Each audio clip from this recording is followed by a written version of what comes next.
Are you tired of going to the grocery store and when you want to get your favorite fruit or vegetable, it's not even ripe? Or are you tired of bringing unripe fruit home with the hopes that it can ripen, but you actually have no clue how to quickly ripen these fruits? Well, this video is for you. I'm going to show you how to not only help your unripe fruits to ripen off the vine. I know it's a debate whether that's even possible, but I will help you get your raw fruits and vegetables good enough to eat and help you continue on your raw vegan journey without any hiccups or any wasted expenses. Stay tuned.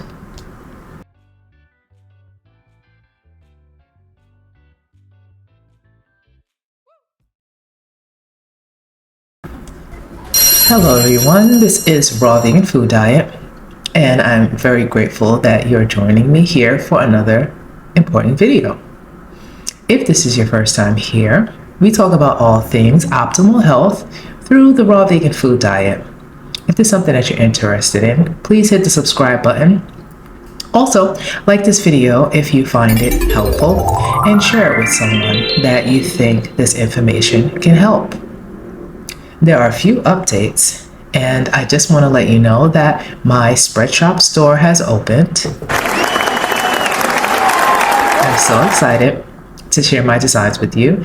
We have t-shirts, hoodies, water bottles, mugs, nice eco-friendly tote bags. So if you have the time or if you're in the market for a gift for someone and you want to spread your raw vegan pride, please check out the link below. Right now, as of this date, there is a sale or a discount, but there will be more in the future if you happen to miss it. So thank you for checking it out, and back to the topic. So when you are transitioning from any diet to a raw vegan food diet, there is a learning curve, right? So you might buy fruit and it may be in your mind that you're going to come home and you're going to make a nice dinner, or you might want to stop in your house for a nice quick lunch and your fruits are spoiled, or they are blackened, or they are molded over. You don't know how it got that way. Just yesterday you looked and it was fine. Plantain was great, you know? Now you got mold, it's green, and you're wondering if you can eat it and if you've wasted your money. So this type of practice can get very pricey if you don't know like the basics. And some of you don't even need this video, but some of you need a refresher, or some of you might not have even known about particular fruits. So I would say just stay tuned, right? So for beginners, people that just do not even eat fruits and vegetables have no idea, or they don't bring it home. They have no idea how long it takes to ripen, if it ripens, whether to store it in the fridge or on the counter, right? So there are some basics to raw fruits and vegetables on how to make them last. This is not technical. I'm just gonna be straight up. Most of the beginners know, put it in a fridge. If it's already ripe, don't rock the boat. You don't know when you're gonna prep your stuff. You don't know how long, what type of temperature your home is in. That matters. If it's going to be in direct sunlight, you don't know the weather, you like to open the blinds, that matters. You just want to keep your nice soft mango nice and soft and juicy without any weird black spots, deep indentations, or whatever the case is. Keep it in the fridge.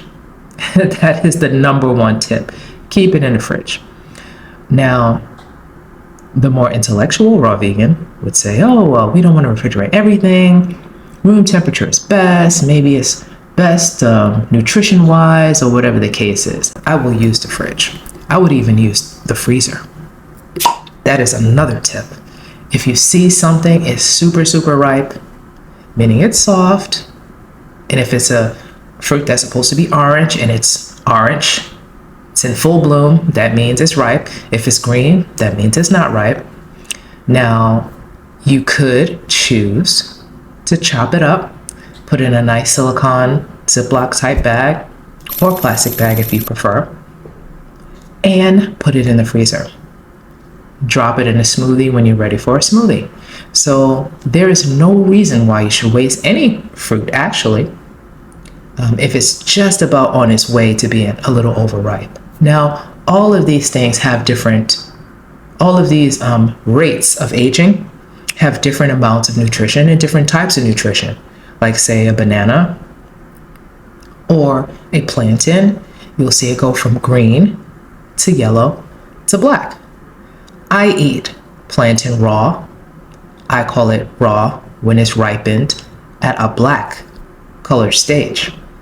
So you will get a sweeter taste. It will be less starchy than it is, say, if it's green. If it's green, you squeeze it, it will be harder. So a lot of these things are not obvious to people. They may be obvious to you as an advanced raw veganer, but to the beginning raw veganer, some people don't even have any clue that they could even eat raw plantain. You can eat raw okra as well. You can eat raw collard greens as well. Now, greens are important to keep fresh, and I think most people realize just keep your greens in the fridge. But greens like to breathe. Once they're off the tree or vine or however you pick it from your garden, it wants to breathe or be eaten or juiced right away. So if that's not the case, you want to keep it in either a nice plastic storage box or a Ziploc bag or a plastic type of grocery produce bag. Blow it like from the entrance of it and like wrap it in a knot. It likes to breathe, it likes the air. When you don't aerate it or you put it in some type of material that is kind of porous, it gets kind of humid. I wouldn't say mealy, but it definitely wilts quicker. So if you can breathe some air into that box, make sure fluff it up like you'd be fluffing a pillow. Fluff up those greens. Like if you have a box of baby spinach or something like that, fluff them up. Kale, keep it kind of not smushed together, and it will last 5-7 days possibly in the crisper, maybe even longer. If you just keep checking on them, they should not get orange and yellowish and things like that. And if some parts do, you can always break those off. As far as I know, no health problems, when you just break off a damaged part of a fruit or a vegetable. There are some people that believe once mold gets on something, like say for lemons. Lemons are usually best kept outside. A lot of citrus is kept on a counter, but it will ripen quicker depending on your temperature. As a general rule, a warmer environment, say in your household, will ripen or spoil or be the perfect environment for mold to grow. Now, you know that mold is growing on your citrus fruits when you start seeing it have like a white fuzzy spot on it, which is usually circular, or it's green. And I'm sure your psyche already knows when you see something fuzzy white or green, that's when we're done. And even meat eaters recognize that, and people that eat cheeses, So when it gets to that state, it's up to you if you want to just cut off that part. But I have heard scientifically or medically that there was a study that some fruits, and I think it's especially juicy ones, once it molds in one part, and that could be something like grapes as well, that the whole part of the fruit is infected. So dieter beware, right?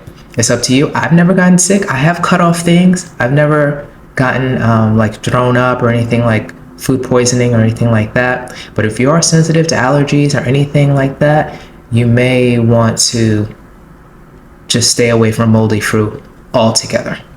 It's a loss, okay? But how to not lose it? Just keep your citrus in the fridge. I know it's debatable for some people, for some eggheads, like, oh, you know, keep it outside and do this and has to be off the vine and everything. And it's not really an eggheady thing. It's just more like when you're living in a city, it's about access. You don't have your own garden, perhaps, unless you have a window box or, you know, you have access to a community garden or something like that, or a co-op. You have so many options. You know, you can get takeout. You can go to your weekly or whatever the type of setup in the city is of your farmer's market, or you can go to a grocery store. And if you don't have access to these things or really great produce, whether it's organic or it's just ripe, you know, type of stuff, then these are the caveats. These are the little nuances that we have to address when you do not grow your own, which is the goal, hopefully, for a lot of you guys to be independent beings and health conscious beings, is to have your own and grow your own. So that is the dream. But until then, we're going to do our best to choose the best with what we have in front of us. So apples, for instance. Apples for me, it goes right in the fridge. Now, it's not really a preference of, I mean, it really, I want to say it doesn't matter. You can have them on a shelf, and I feel like they'll last pretty long. Apples are pretty good just putting on it on the room temperature on the shelf. But I like to juice my apples, and I like them cold. So I'll keep them in the fruit bin in my refrigerator. So as you can see, there are a lot of things that are going to be in your refrigerator, but there are a lot of things that are not going to be in your refrigerator. For one, bananas is a major staple in the raw vegan food diet if you love banana smoothies or an ice cream. So when it's in a green state, hopefully it's obvious that you keep it in room temperature. It can be warm, it's tropical, it loves the warmth, it will ripen, even outside of a paper bag, which is my next tip. If you need something ripen quickly, you can put it in a paper bag. Now, I've had varied results with this. Sometimes it's not foolproof. For like, say, an avocado. You pick it up from the grocery store, it feels like a rock. You put it in a paper bag, it's not guaranteed that it will ripen, say, in a day or so. Just being in that bag, what I do is I keep the bag open. And it also depends on the temperature in the home. It should be like above 70, I would say, or even 80, and or have some direct sunlight. I'm telling you, it gets so tricky when you force ripe fruits. As my mom always says, she just never likes to buy force ripe fruits. And since coming to America, she just always has comments about it. You know, it's different in a lot of these places outside of America, or small, you know, islands or places like that, where you have your own trees, your own fruit trees. You can grow your own fruits. Again, you grow up in the tropics, it's plentiful. You know, a lot of things are mostly always ripe. You can always get something nice and juicy and ripe right off the tree. When I was in the islands, I got a soursop right off the tree. I was like, wow, I felt like I was in heaven, you know? So I understand that.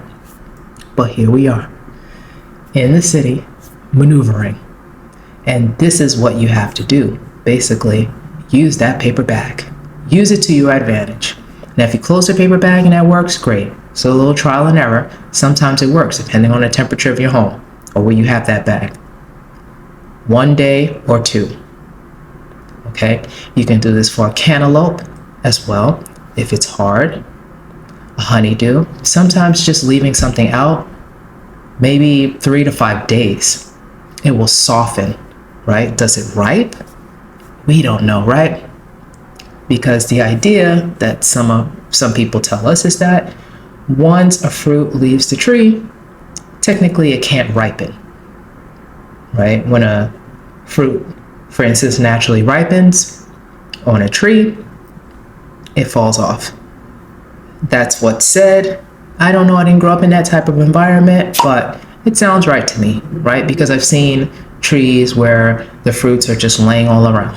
So it's like when it's ripe, supposedly it doesn't just stay on the tree or on the bush. It drops as if an offering to either us as humans to eat them, or to the earth again to now disintegrate the flesh of the fruit and be replanted into the soil for new trees. The circle, right? So who knows? But yeah, that paperback will get you really far. It does work. It is a 50-50 thing based on temperature, as you can see, very important. So yeah, there's different stages of bananas also. So there's green, you leave them out. You don't need a paper bag. You do need time though. So it's great to buy your bananas in stages. Buy some that are green, so they'll never go like completely black, because it's the completely black or banged up that it's just not the taste you want. I don't want it. It's a nasty taste. Now you can have things speckled or spotted or overall dark. It just means that it's going to taste very, very sweet, and it'll be very, very mushy. Even if you freeze that banana, I beg to differ that you will like the flavor in a frozen banana smoothie. I do not think you will want that. So you want to get it very dark, speckled, and that is great. Great nutrition wise, great flavor wise, great ripeness, right? Hopefully not too sweet for you. Now, if the brown speckle is too sweet, you might want to eat it yellow. I personally would not eat unripe bananas. It's just pure starch, no sugar flavor. I mean, if you want to dehydrate it or something and make flour, like green banana flour out of that, and add it to like burgers or recipes or something to thicken up some sauce or something, you can do that. But the yellow ones is probably going to be your best bet as far as flavor wise. Just to take one and just eat a banana, that will just taste great for you. The flavor, not too soft, not too hard, melts in your mouth, etc. Trying to see if I forgot any other fruit that is important. A mango is very important. Mangoes are pretty good because there are so many different colors. Now, I generally stay away from the green, but I do remember one time I got a green, and you might think that green is not ripe, but there are so many different variety of fruits that this particular mango was actually ripe, and it was perfectly orange flesh inside, perfect sweetness, and it was ripe. It shocked me. So I'm always being surprised, but none of us know everything, right? So a lot of it is trial and error, but hopefully this video cut down a lot of error for you, and you feel like you're more equipped to not only buy produce that you need without wasting money and throwing it in the garbage, and also preserving your health without eating anything that looks funny or funky, and you feel like you're gonna get the maximum flavor, the maximum nutrients for your money. Thank you for joining me for this video today, and if you like this video, please hit the like button and the subscribe and bell notifications, and please share this video with someone that you think it can help. And I will be back for another video, but thank you for watching this one. See you later. Bye.